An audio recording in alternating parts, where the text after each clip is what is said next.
Super star Mahesh Babu ఇప్పటిదాకా 28 సినిమాల్లో హీరోగా నటించాడు. దాదాపు అన్ని సినిమాల్లోనూ క్లీన్ షేవ్ తోనే కనిపించాడు.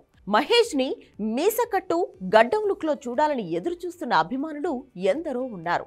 అయితే త్వరలోనే అభిమానుల కోరిక నెరవేరనుంది. మహేష్ తన నెక్స్ట్ మూవీని ఎస్ఎస్ రాజమౌళి దర్శకత్వంలో చేస్తున్న సంగతి తెలిసిందే. ఆర్ఆర్ఆర్ వంటి గ్లోబల్ సక్సెస్ తర్వాత రాజమౌళి డైరెక్ట్ చేస్తున్న ఈ సినిమాని కేఎల్ నారాయణ అత్యంత భారీ బడ్జెట్ తో నిర్మిస్తున్నారు. ఈ యాక్షన్ అడ్వెంచర్ ఫిల్మ్ మహేష్ పుట్టినరోజు సందర్భంగా ఆగస్టు 9న లాంచ్ అయ్యే అవకాశం ఉంది. ఈ మూవీలో మహేష్ ని రాజమౌళి సరికొత్తగా ప్రజెంట్ చేయనున్నాడట. పొడవాటి జుట్టు, మీసకట్టు, గుబురు గడ్డంతో మహేష్ లుక్ అందరినీ సర్ప్రైజ్ చేయడం ఖాయమంటున్నారు. దానికి టీజర్ అన్నట్టుగా తాజాగా మహేష్ న్యూ లుక్ లో హైదరాబాద్ ఎయిర్పోర్ట్ లో కెమెరా కంటికి చిక్కాడు. లాంగ్ హెయిర్, మీసం, గడ్డంతో ఆయన లుక్ అదిరిపోయింది. ఇక సినిమాలో మహేష్ లుక్ దీనిని మించి ఉండబోతుందని చెబుతున్నారు.